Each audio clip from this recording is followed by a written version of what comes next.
Learn English with Muallimi Academy.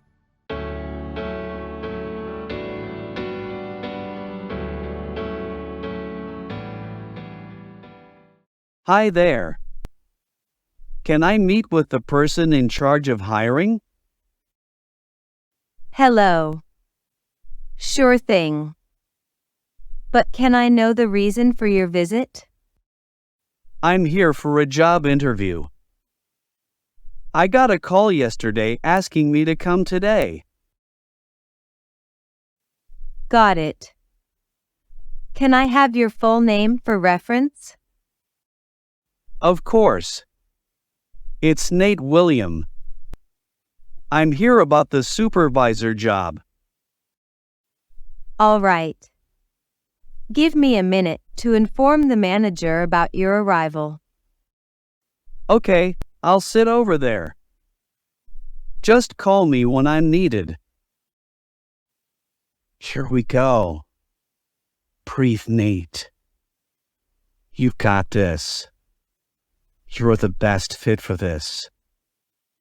My nerves are acting up. Maybe some coffee will help calm me down. That's better. I feel ready and confident for the chat. I've practiced answering their questions. Stay focused, Nate. Are you Mr. William? Nate William? That's me. Am I meeting the hiring manager now? Yes, you can go in. The manager is waiting. Appreciate it. Good morning, Mr. William. Is it? How's your day going? Good morning. It's been a nice day. Glad to meet you. Good to hear. So, you're here for the supervisor position, right? Yes, that's the one. Your assistant told me to come today for the chat. Gotcha. Have you done any supervisory roles before? Or is this a new venture? I've been in this field for a while, but aiming to take on a bigger role now. All right. Typically, we look for some prior experience in the role, but... Oh, I've had plenty of experience in this field, just not specifically as a supervisor. Understood. Relax, Mr. William. Why don't you share a bit about your journey so far? Sure. Well, I'm Nate William, as you know. I wasn't born here. Moved from California a few years back to study. The main reason I shifted was to pursue my studies in business management. I finished top of my class, even though there were 100 of us. It felt like a big accomplishment, especially because I wasn't the brightest back in school. That's impressive. What made you pick that particular field of study? My dad was always in business. He held a top spot at a big company for years. That feels like ages ago now. He's taken it easy since he retired. He's 70 this year. Growing up, I would listen to him talk about how a business works, and it intrigued me. That inspired me to pursue this path. I believe I have what it takes to be a great supervisor. Interesting background. What do you think someone in this role really needs, Mr. William? Leading people is the core, so having leadership skills is a must. And I'm confident I've got them.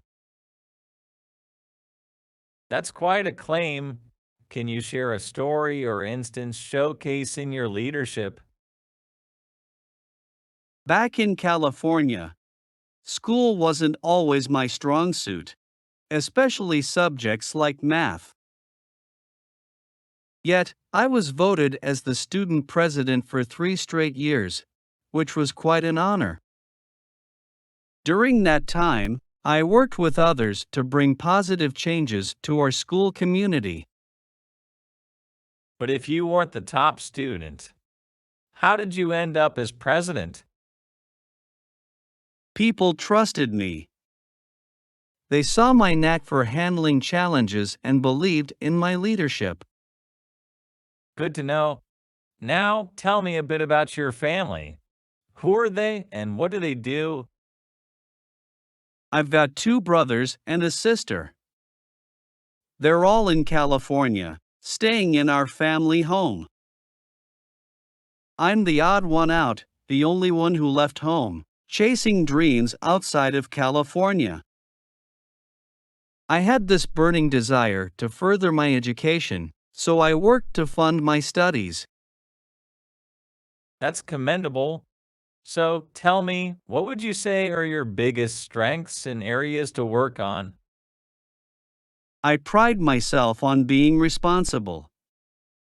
I'm dedicated to my work and stand by my decisions. If my team does well or faces challenges, I take it upon myself as a reflection of my leadership.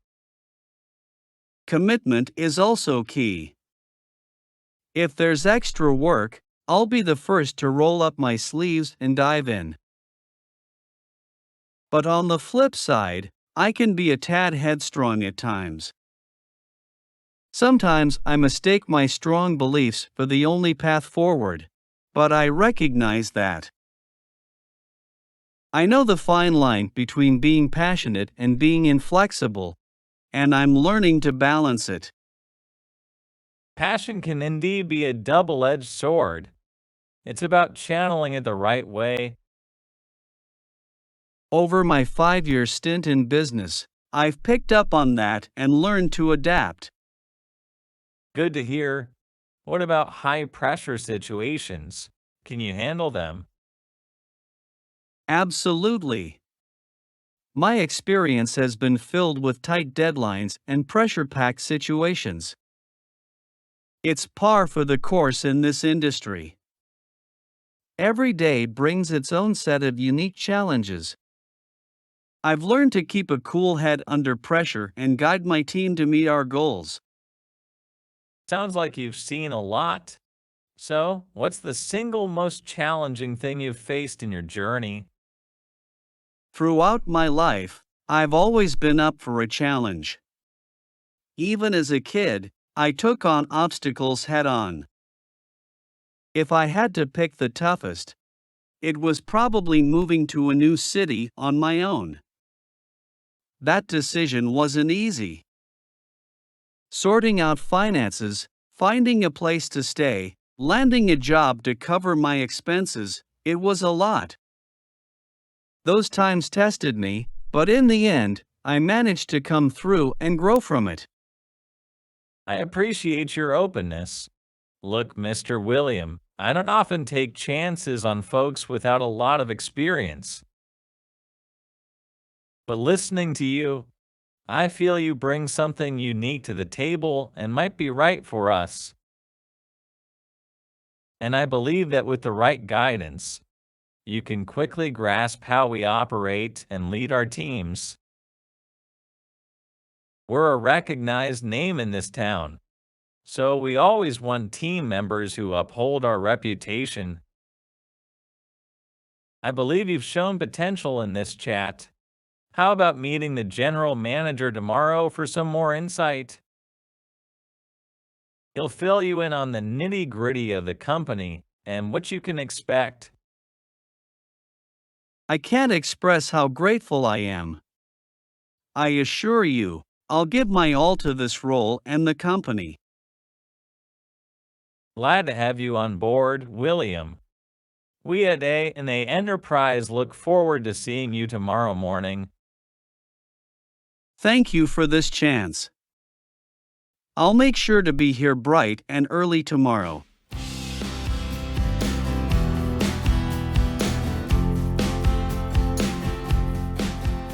I did it!